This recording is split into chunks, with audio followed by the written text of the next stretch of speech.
Mon père ne haussait pas souvent la voix. Il n'en avait pas besoin. Il avait cette manière de traverser une salle d'audience avec une phrase si nette qu'elle ne laissait aucune trace de sang sur le sol, seulement le silence. Mais ce matin-là, dans la salle d'audience 11 du tribunal de grande instance, il ne s'embarrassa pas de précision. Elle n'a jamais servi. Chaque mot était aiguisé par quelque chose proche du mépris. Elle a volé notre nom. Tout cela n'est que mensonge. Le son ne résonna pas. Il tomba. Les têtes se tournèrent, pas lentement, toutes en même temps.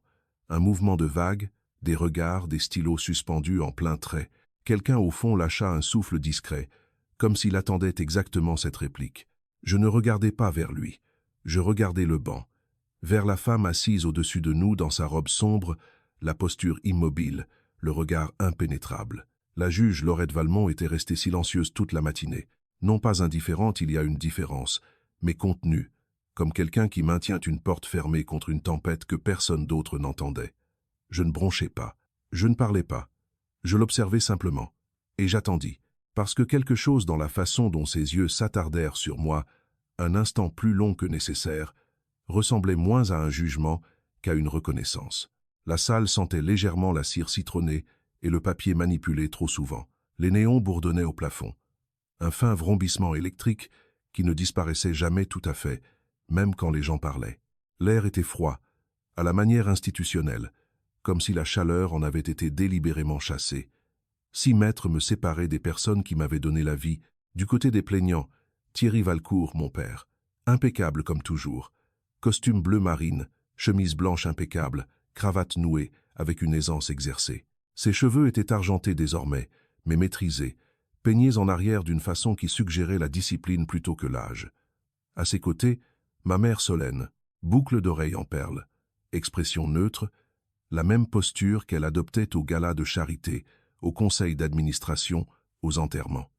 Approprié, contenu, intouchable, leur avocat se tenait légèrement en avant, un homme à l'élégance parisienne et à l'assurance facile de celui qui croit que l'histoire qu'il raconte est déjà à mi-chemin d'être acceptée comme vérité. De mon côté, côté défense, il n'y avait que moi, pas de pile de documents, pas d'équipe juridique à mes côtés, pas de classeur soigneusement étiqueté, juste un manteau gris anthracite, mes cheveux tirés en arrière bien serrés, et mes mains croisées sur mes genoux pour qu'elles ne trahissent pas le léger tremblement involontaire qui vivait quelque part sous ma peau. Mon uniforme n'était pas avec moi. Il était plié à la maison, repassé propre, rangé dans un coffre en cèdre au pied de mon lit. Mais je le sentais encore, son poids, la couture de l'écusson d'épaule qui avait autrefois reposé contre mon bras, le fantôme ténu de sable qui ne quittait jamais vraiment la mémoire, peu importe le nombre de lavages. Kandahar avait une odeur, poussière, chaleur et quelque chose de métallique qui s'accrochait au fond de la gorge. Cette odeur ne vous quitte jamais vraiment, même ici, même maintenant. L'huissier appela à nouveau l'affaire, voix ferme et exercée. Valcourt contre Valcourt, une pause suivie, pas longue, juste assez pour que l'absurdité s'installe dans la salle. Mon père se pencha légèrement en avant, la main posée sur la table comme pour s'ancrer à quelque chose de solide. Quand il parla à nouveau, sa voix avait baissé, mais elle ne s'était pas adoucie. Elle a construit toute une vie sur une fabrication, dit-il. Un service militaire qui n'a jamais eu lieu, des dossiers qui n'existent pas, des prestations auxquelles elle n'avait aucun droit. Elle a utilisé notre nom, mon nom, pour donner de la crédibilité à un mensonge. Son avocat prit le relais avec fluidité. Madame la juge, nous démontrerons que la défendresse s'est sciemment fait passer pour une officier de l'armée de terre française. Nous montrerons qu'il n'existe aucun dossier vérifiable de son engagement sous son numéro de sécurité sociale dans les bases de données accessibles du ministère des Armées. Nous montrerons les relevés financiers. Le papier glissa sur la table, un son doux et délibéré, indiquant qu'elle a perçu des prestations liées aux anciens combattants sur plusieurs années. Nous présenterons également des témoignages suggérant un schéma de comportement instable et des récits cherchant l'attention, cohérents avec un trauma fabriqué. Les mots étaient cliniques, propres. Ils avaient été choisis avec soin. Instable, fabriqué, cherchant l'attention. Chacun placé exactement là où il ferait le plus de dégâts. Je n'interrompis pas. Je ne le corrigeais pas. Le silence, j'avais appris, dérangeait les gens plus que l'argumentation. Il les force à rester avec ce qu'ils ont dit au lieu de résister. Mais pour eux, mon silence signifiait autre chose. la culpabilité, l'aveu, la preuve.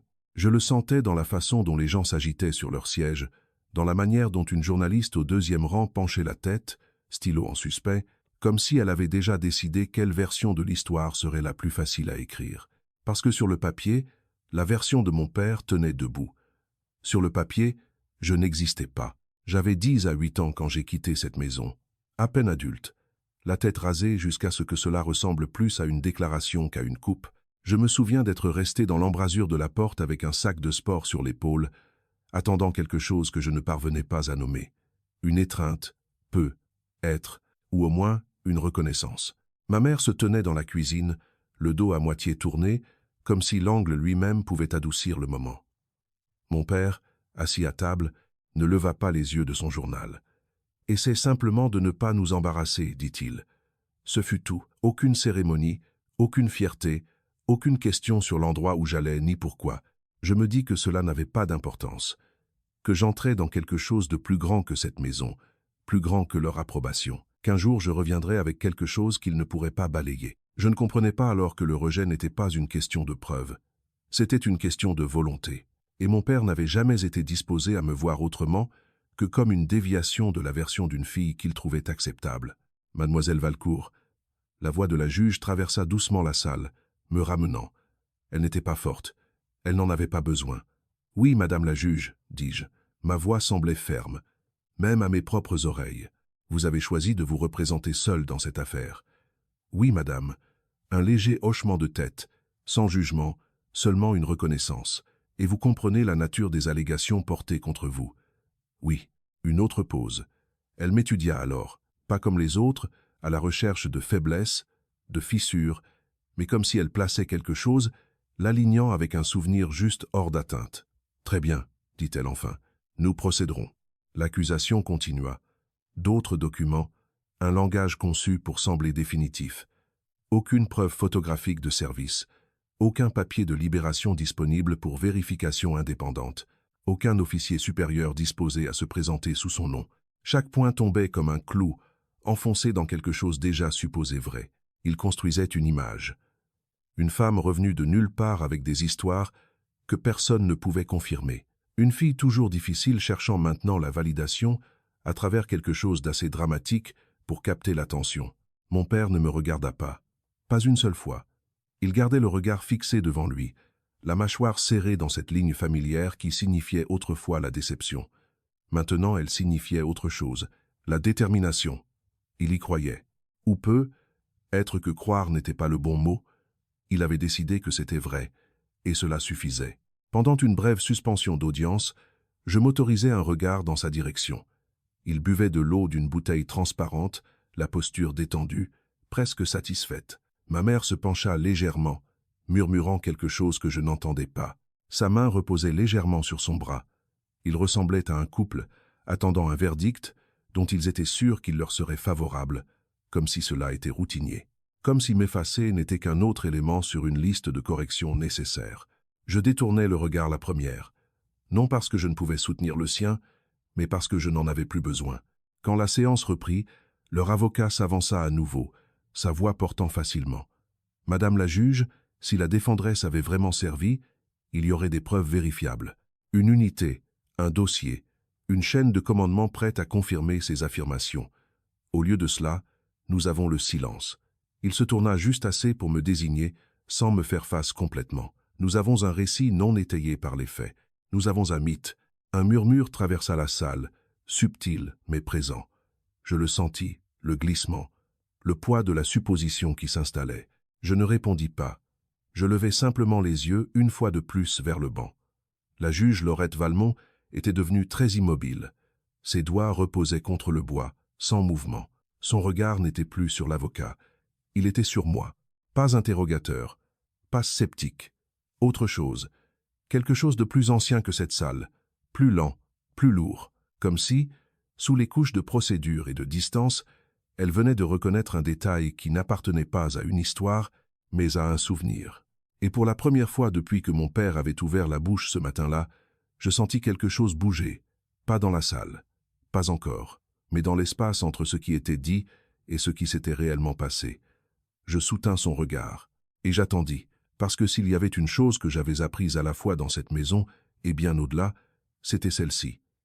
La vérité n'arrive pas toujours quand on l'appelle, mais quand elle arrive, elle ne demande pas la permission. J'ai appris tôt que dans la maison de mon père, l'affection n'était pas donnée, elle était gagnée, comptabilisée et discrètement retirée quand elle ne servait plus. Il y avait des règles, même si personne ne les avait jamais écrites. On ne posait pas de questions qui mettaient les gens mal à l'aise. On ne le contredisait pas devant les autres. On ne choisissait pas un chemin qui jetait une ombre sur le nom qu'il avait passé des décennies à polir. Et surtout, on ne devenait pas quelque chose qu'il ne pouvait pas expliquer. Mon frère Raphaël comprenait cela instinctivement. Il traversait la vie comme un danseur bien rodé. Lettres de sport, sourire facile, un diplôme de HEC que mon père mentionnait dans les conversations comme d'autres parlent de la météo, de manière désinvolte mais assez souvent pour que tout le monde s'en souvienne. Raphaël savait comment être vu. Je savais comment remarquer ce qui, dans le monde de mon père, n'était pas la même chose. J'étais celle qui lisait trop, posait trop de questions et ne maîtrisait jamais vraiment l'art d'adoucir mes angles pour le confort des autres. Sur les photos de famille, je me tenais où on me disait, mais je ne me penchais pas. Je ne simulais pas une proximité que je ne ressentais pas. Cela seul suffisait à me marquer comme difficile. À 16 ans, l'écart entre ce que mon père attendait et qui j'étais vraiment s'était élargi en quelque chose d'inexprimé mais permanent. Il cessa de me corriger, de me conseiller, d'essayer. Ce n'était pas de l'acceptation, c'était du désengagement. Quand je m'engageais, il appela cela une phase. La rébellion finit par s'épuiser d'elle-même, dit-il à un collègue pendant le dîner, comme si je n'étais pas assise à 3 mètres. Elle reviendra à quelque chose de plus approprié. Approprié. C'était son mot préféré pour tout ce qui entrait dans sa compréhension du monde. L'armée ne l'était pas. Je ne m'engageais pas pour lui prouver qu'il avait tort. Pas exactement. Je m'engageais parce que c'était la première chose qui semblait réelle. Quelque chose qui ne dépendait pas de son approbation, ni de son interprétation. Quelque chose avec des conséquences qui ne pouvaient pas être négociées lors d'une conversation polie. La formation de base dépouilla tout. Nom, cheveux, habitudes, suppositions. Ce qui restait était plus simple, plus dur, plus honnête. Il y avait une clarté à être poussée au-delà de ses limites par des gens qui se moquaient de qui était votre père. Personne là, bas ne connaissait le nom Valcourt. Personne ne s'en souciait. Pour la première fois, cela ressembla à du soulagement. Le premier déploiement arriva plus vite que prévu. Kandahar n'était pas ce que les gens imaginent quand ils l'entendent de loin. Ce n'était pas un seul endroit. C'étaient des couches de poussière, de chaleur et de tension qui ne se dissipaient jamais complètement. L'air lui-même semblait en alerte, comme s'il attendait que quelque chose se brise. Je n'étais pas dans l'infanterie. Je n'étais pas en patrouille dans les villages, ni à dégager des bâtiments. J'étais attaché à une unité d'évacuation médicale, opérant en coordination avec des routes qui n'apparaissaient pas sur les cartes standards. Notre travail était simple en théorie. Entrer, stabiliser, sortir. En pratique, cela signifiait arriver au pire moment de la journée de quelqu'un, parfois de sa vie. On ne se souvient pas de tous les visages. On ne peut pas. L'esprit apprend à se protéger de manière qu'on ne remarque qu'après. Mais on se souvient des détails. Une voix, une main qui serre la vôtre trop fort. La façon dont quelqu'un prononce votre nom en essayant de ne pas paniquer. On se souvient du poids, toujours du poids. La nuit où tout changea ne s'annonça pas. Les convois n'arrivent pas avec des avertissements. Ils arrivent avec la routine, la répétition, le faux confort de faire quelque chose suffisamment de fois pour que cela semble prévisible. Nous étions à 3 véhicules de profondeur quand l'explosion frappa. Le son était faux, pas plus fort que prévu, juste plus proche, immédiat d'une façon qui contournait la pensée et allait droit à la réaction. L'entraînement prit le relais. Mouvement, évaluation, triage. Il n'y avait pas de temps pour traiter autre chose que ce qui était devant soi. Pas d'espace pour la peur. Elle venait plus tard, si elle venait. Je me souviens d'abord de la chaleur, puis de l'odeur, métal brûlé, quelque chose de plus âcre dessous. Quelqu'un criait des coordonnées. Un autre appelait un médecin qui ne répondait pas. Et puis je bougeais, main sur un corps, pression là où il y avait trop de sang. Des instructions que je ne me souvenais pas de former sortaient de ma bouche, comme si elles avaient attendu là tout le temps. Reste avec moi, ne ferme pas les yeux, regarde-moi. Je disais ces choses à des inconnus, à des gens dont je ne connaissais pas les noms, dont je ne verrais jamais la vie au-delà de cet instant. Mais cette nuit-là, un de ces visages resta, pas parce qu'il était différent, À cause de ce qui suivit, je ne parlais pas de Kandahar quand je rentrais. Non parce que je ne le voulais pas, parce qu'il n'y avait nulle part où le mettre. On ne peut pas placer ce genre d'expérience dans une pièce où les gens parlent de plans de dîner et d'agendas sociaux. Cela ne rentre pas. Cela reste là, lourd et déplacé, jusqu'à ce que quelqu'un change de sujet ou fasse comme si cela n'avait jamais été mentionné. Alors j'appris à ne pas en parler. 3 ans passèrent avant que je rentre à la maison pour plus de quelques jours. À ce moment-là, les fractures s'étaient installées en quelque chose de stable, de prévisible.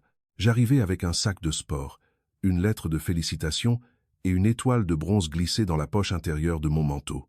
Je ne commençais par rien de tout cela. Je frappais à la porte comme une invitée. Ma mère répondit. Elle me regarda d'abord par le judas. J'entendis le léger déplacement de poids de l'autre côté avant que la porte s'ouvre à moitié. « Oh, dit-elle, tu es rentré. » Pas de surprise, pas de soulagement, juste une reconnaissance. J'entrai. La maison sentait la même chose. Nettoyant citron, quelque chose de cuit plus tôt dans la journée, le bourdonnement discret de la climatisation. Mon père était dans le salon, assis dans son fauteuil habituel. Il leva brièvement les yeux. « Tu as toujours une mutuelle ?» demanda-t-il. Ce fut sa première question. Pas où j'avais été, pas ce qui s'était passé. La logistique, les aspects pratiques, des choses qu'il pouvait classer et résoudre. Je restai là un moment, attendant que quelque chose d'autre suive. Rien ne vint. Je restai une semaine. Assez longtemps pour confirmer ce que je soupçonnais déjà. Rien dans cette maison n'avait bougé pour accommoder qui j'étais devenu. Il n'y avait pas d'espace pour cela, pas de curiosité, pas de tentative de réconcilier la version de moi qu'ils avaient gardée avec la personne debout devant eux. Au dîner, les conversations coulaient autour de moi.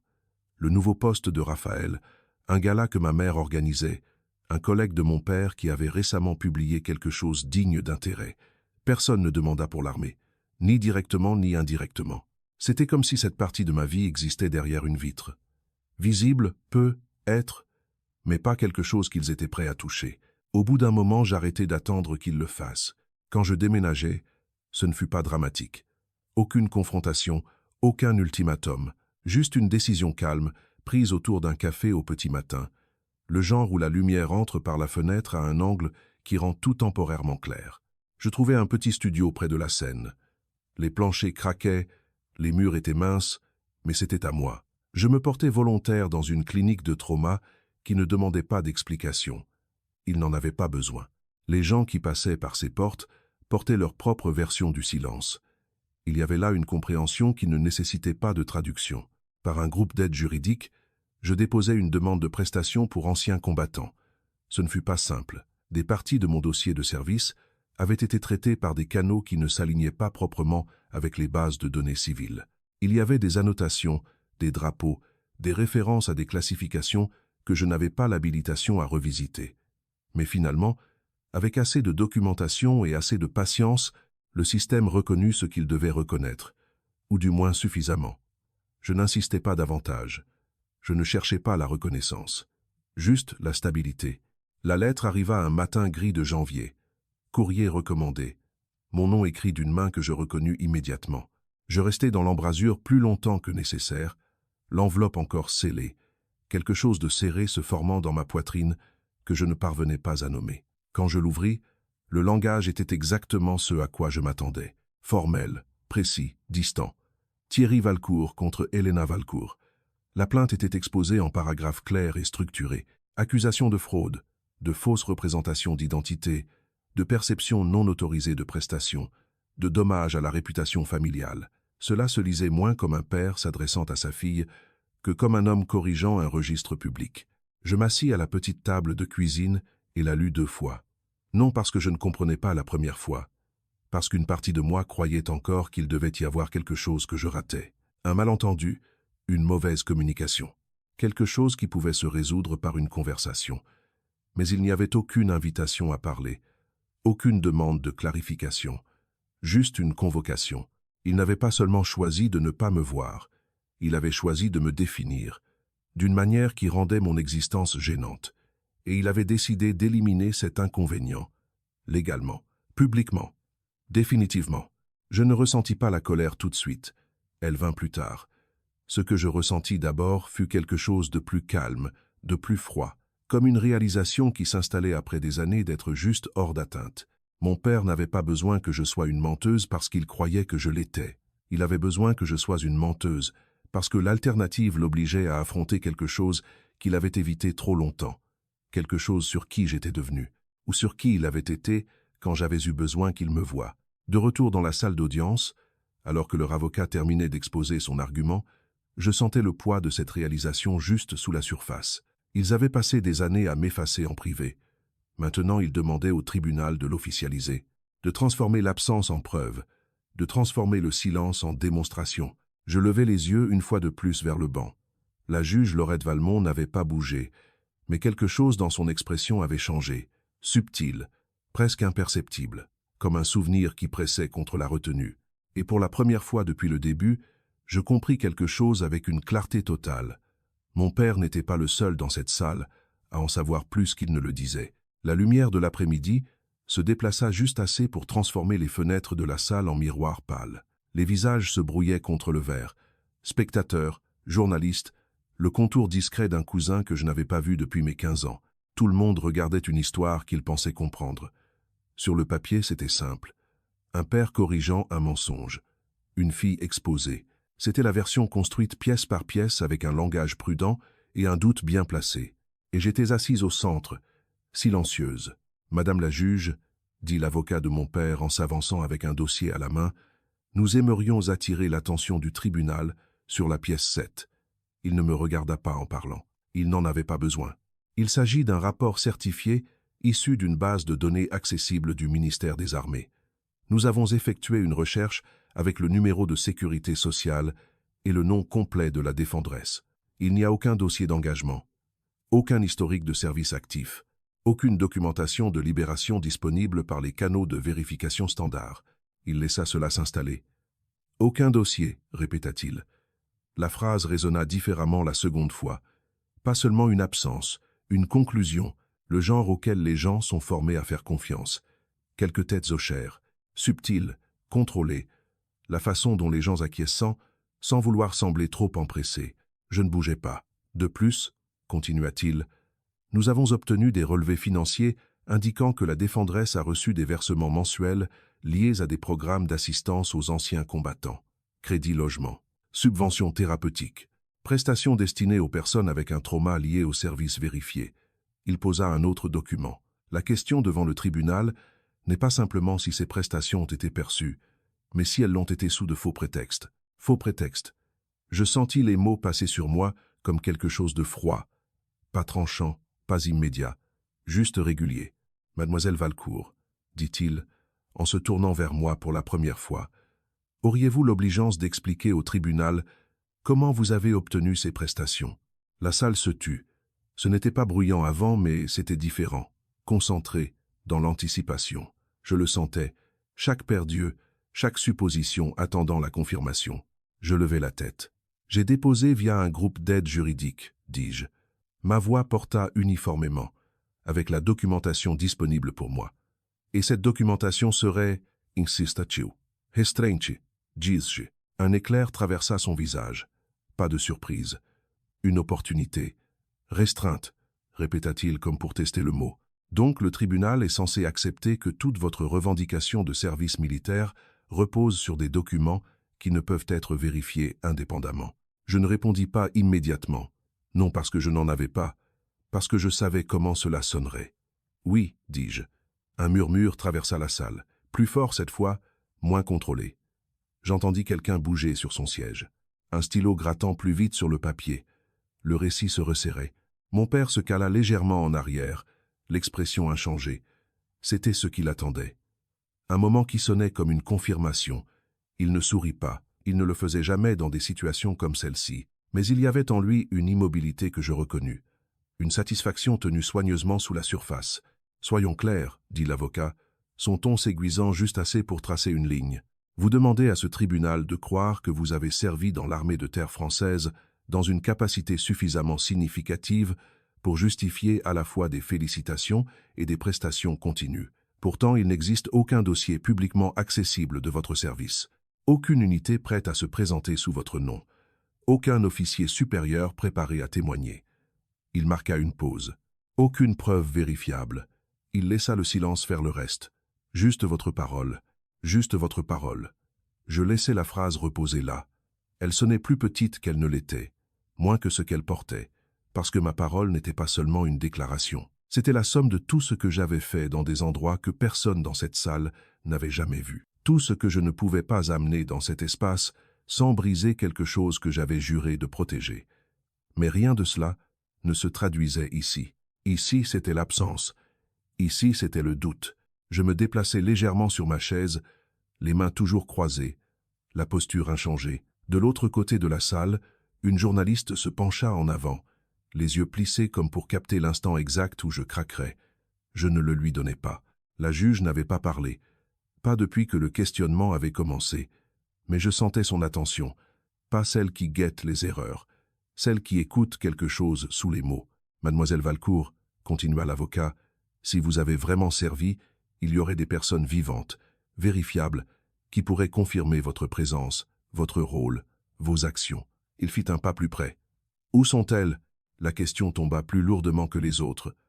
Non parce que je n'avais pas de réponse, parce que j'en avais trop. Des visages, des voix, des noms qui venaient avec des images que je ne me permettais pas de revisiter, sauf si nécessaire. Certains d'entre eux n'étaient plus là. Certains avaient continué leur vie dans des existences qui n'incluaient pas les tribunaux et les témoignages publics. Et certains étaient liés à des opérations qui n'étaient jamais destinées à être discutées en dehors de canaux très spécifiques. Je levai les yeux, pas vers lui, vers le banc, vers la juge, Laurette Valmont. Son expression n'avait pas changé, mais sa main si, elle reposait contre le bois du banc, les doigts légèrement recourbés comme si elle tenait quelque chose. « Je suis ici, » dis-je doucement. Ce n'était pas la réponse qu'il voulait. Il fronça légèrement les sourcils. « Pardon ? Je suis ici, » répétai-je. « Ce n'est pas ce que j'ai demandé, » dit-il, une note d'impatience glissant. « Non, dis-je, ce n'est pas le cas. » Je soutins son regard un moment, juste assez longtemps pour qu'il voie que je comprenais exactement ce qu'il faisait. Puis je regardai à nouveau la juge. Il y eut un glissement, petit, mais réel. Ses yeux bougèrent, non pas loin de moi, mais vers l'intérieur, comme si elle alignait quelque chose. Un détail, un souvenir, quelque chose qui avait été hors de place jusqu'à maintenant. « Madame la juge, » dit l'avocat en se tournant vers le banc, « la position du plaignant reste claire.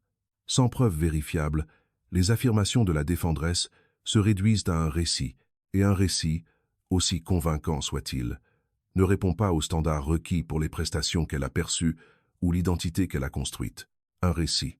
Ma vie réduite à une histoire, quelque chose raconté, quelque chose douté, quelque chose d'optionnel. » La juge inspira lentement. Je le vis, le soulèvement et la chute de ses épaules. Contrôlée, délibérée. Elle baissa les yeux vers les documents devant elle, puis les releva. Pas vers l'avocat, vers moi. « Mademoiselle Valcourt, » dit-elle d'une voix égale, « pendant votre service, avez-vous jamais été assignée à une unité opérant en dehors des structures de rapport standard ?» La question tomba différemment. Pas pour la salle, pour moi. « Oui, madame, » dis-je. Un autre éclair, subtil mais indéniable. « Pouvez-vous élaborer ?» demanda-t-elle. « Non, madame. » Une autre pause. « Pas parce que vous êtes réticente, » dit-elle. « Non, madame. Parce que vous en êtes incapable. »« Oui, madame. » La salle bougea à nouveau. De la confusion cette fois, de l'inconfort. Cela ne suivait pas le chemin attendu. Elle hocha la tête une fois, lentement, comme pour se confirmer quelque chose à elle-même. « Y a-t-il eu, » continua-t-elle, « un incident impliquant un convoi et une détonation d'IED pendant votre temps à Kandahar ?» L'air changea, pas dramatiquement, mais suffisamment. Je le sentis dans ma poitrine avant de traiter pleinement les mots. « Oui, madame, » dis-je. Ma voix ne vacilla pas, mais quelque chose en moi si. « Suite à cet incident, » dit-elle, « avez-vous été impliqué dans la fourniture d'une intervention médicale immédiate au personnel sur place ?» Le souvenir revint plus net cette fois. Chaleur, bruit, le poids de quelqu'un dans mes mains. « Oui, madame. » Son regard soutint le mien. « Vous rappelez-vous » demanda-t-elle. Une extraction secondaire impliquant une liaison juridique attachée à l'opération. La salle était silencieuse, trop silencieuse, parce que personne d'autre ne comprenait ce qu'elle demandait. Mais moi si. J'avalai une fois. Son bras a été touché, dis-je, haut sur l'épaule. Saignement artériel. Nous avons dû stabiliser avant l'évacuation aérienne. Une pause. Elle continuait à demander son journal de bord, ajoutai-je. Elle ne lâchait pas, même en s'affaiblissant. Le coin de la bouche de la juge bougea. Pas un sourire, une reconnaissance. « Je me souviens, » dit-elle doucement. Les mots ne portèrent pas loin, mais ils n'en avaient pas besoin. Ils n'étaient pas pour la salle, ils étaient pour moi. L'avocat bougea, clairement incertain. « Madame la juge, je ne suis pas sûr que cette ligne de questions... » Elle leva une main. Il s'arrêta, non parce qu'il était d'accord, parce que quelque chose dans son ton rendait clair que ce n'était pas une suggestion. Elle regarda à nouveau vers le banc un moment, puis en haut, ses yeux plus fermes maintenant. « Résolus, maître, » dit-elle, sa voix revenant à son rythme formel. « Vous avez demandé où était la preuve. » Une pause. « Vous devriez être reconsidéré la portée de cette question. » La salle retint son souffle, et pour la première fois depuis le début de l'affaire, la version de l'histoire que mon père avait construite propre, contrôlée, incontestée, commença à montrer la première fine fissure. La fissure ne sonna comme rien au début. Pas de craquement, pas d'inspiration vive, juste un subtil désalignement dans le rythme de la salle, comme un métronome qui glisse d'un demi-temps. Les gens le sentirent avant de le comprendre. On le voyait dans la façon dont les épaules se raidissaient, dans la façon dont l'assurance de l'avocat glissait vers quelque chose de plus prudent, de plus délibéré. Mon père le remarqua aussi. Il se pencha légèrement en avant, les doigts pressant sur la table, sa posture se resserrant non dans la panique, mais dans le contrôle. Il recalculait, ajustait, comme il le faisait toujours quand une conversation ne prenait pas la direction qu'il voulait. Mais ce n'était pas une conversation, et ce n'était plus sa salle. Madame la juge, commença son avocat, forçant une légèreté dans son ton qui ne tenait pas tout à fait avec le respect. Des souvenirs anecdotiques, aussi sincères soient-ils, ne peuvent remplacer une documentation vérifiable.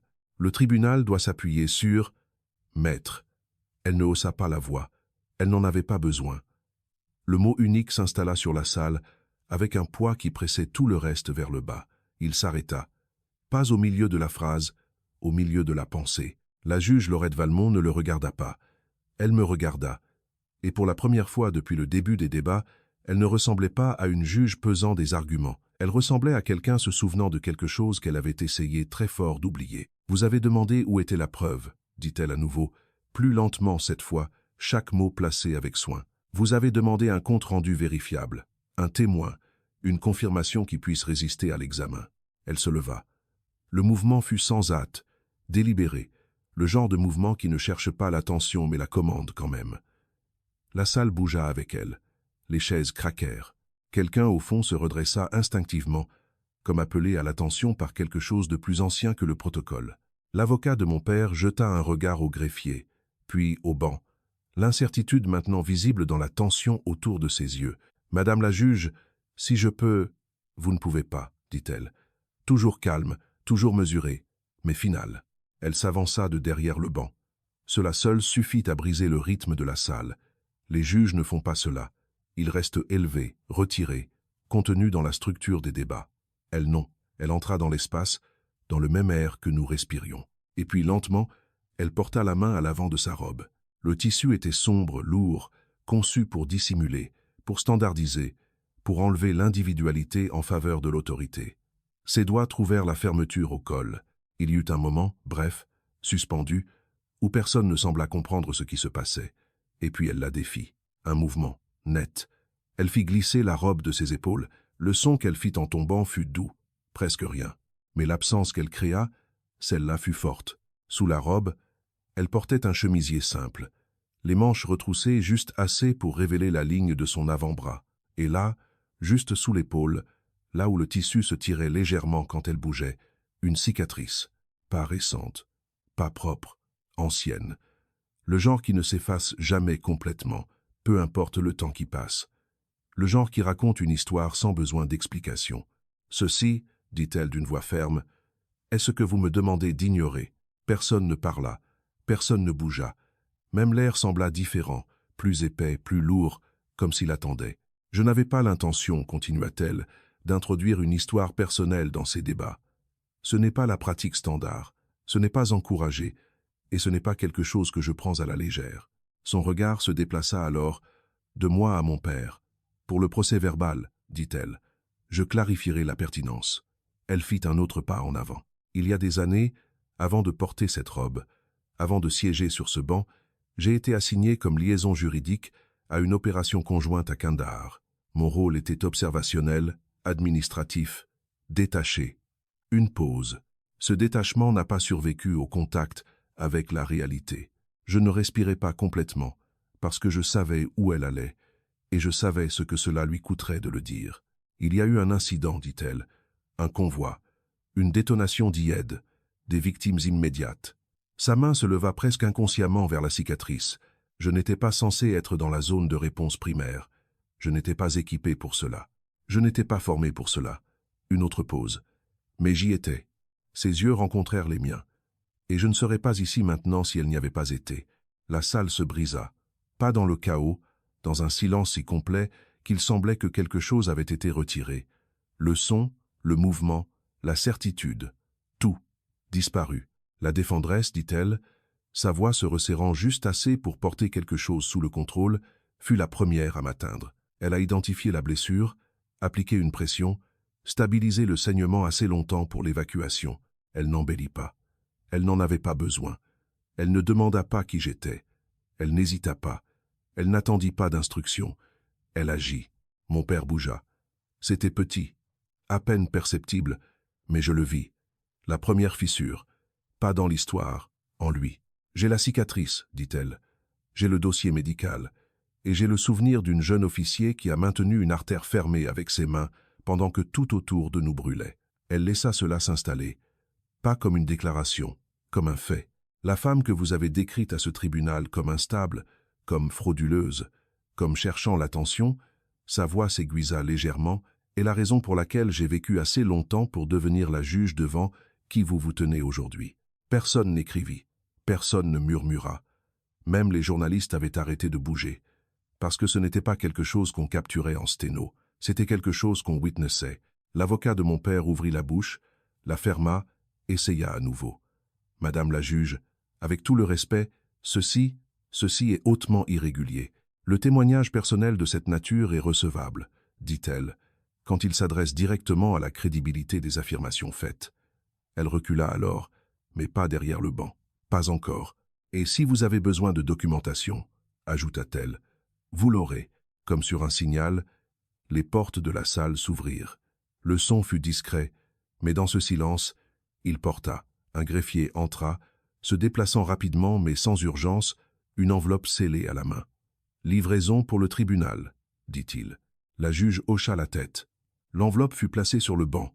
Elle ne l'ouvrit pas immédiatement. Elle regarda mon père. Vraiment, pas comme un plaignant, comme un homme. Vous avez demandé à ce tribunal de déterminer si votre fille est celle qu'elle prétend être, dit-elle. Sa voix avait retrouvé son rythme formel, contrôlé, précis. Mais il y avait maintenant quelque chose dessous, quelque chose qui n'était pas là avant.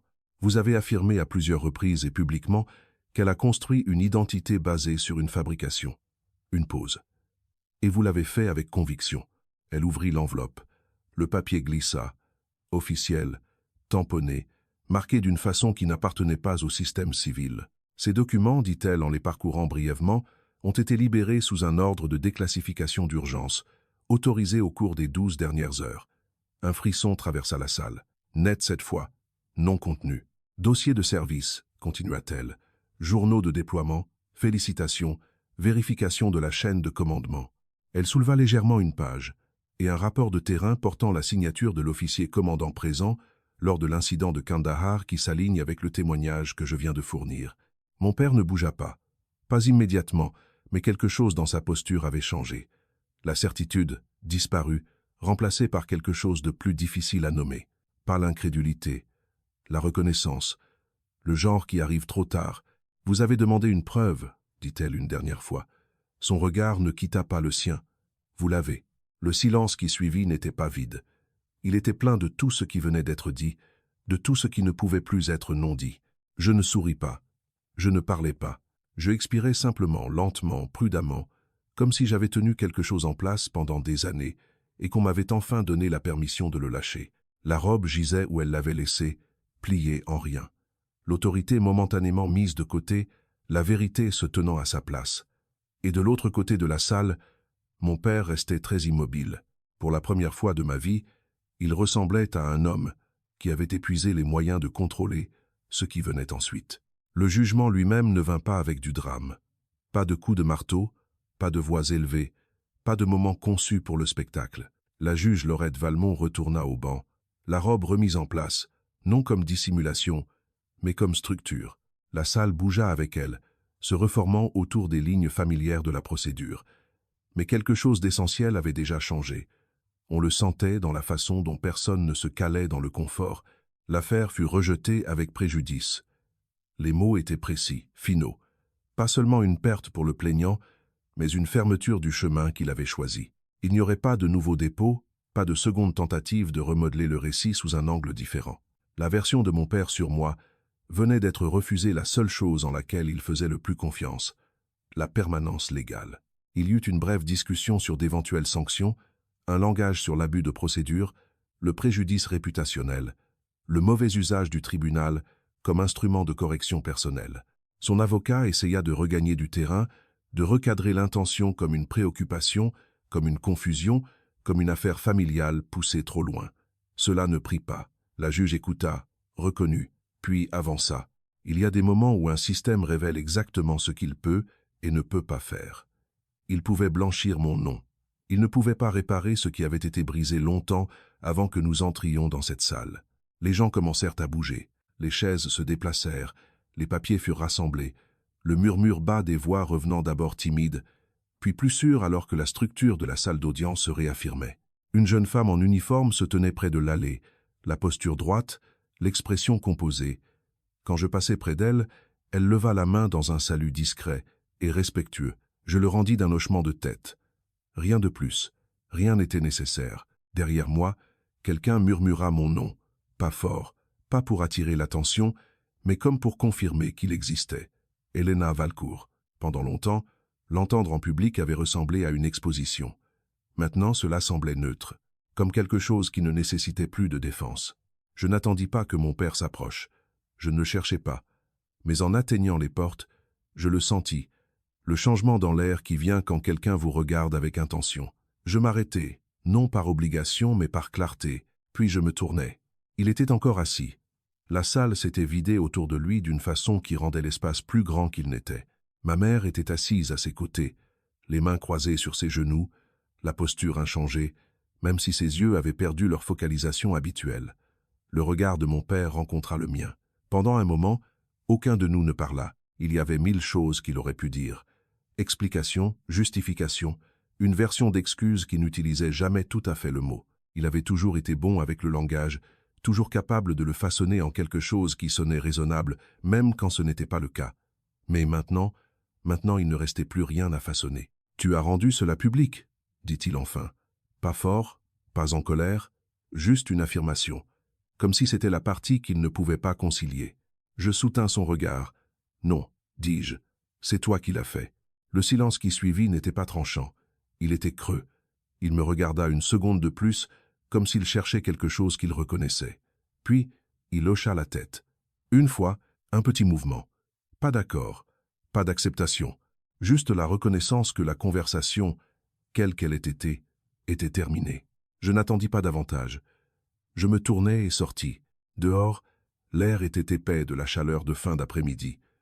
L'humidité pressait contre ma peau, ancrante d'une façon que le froid stérile de la salle d'audience ne pouvait jamais être. Des journalistes s'étaient rassemblés près des marches, micros, caméras, des questions déjà formant dans leur posture avant d'être parlées. « Capitaine Valcourt, avez-vous une déclaration? Pouvez-vous répondre aux allégations ?»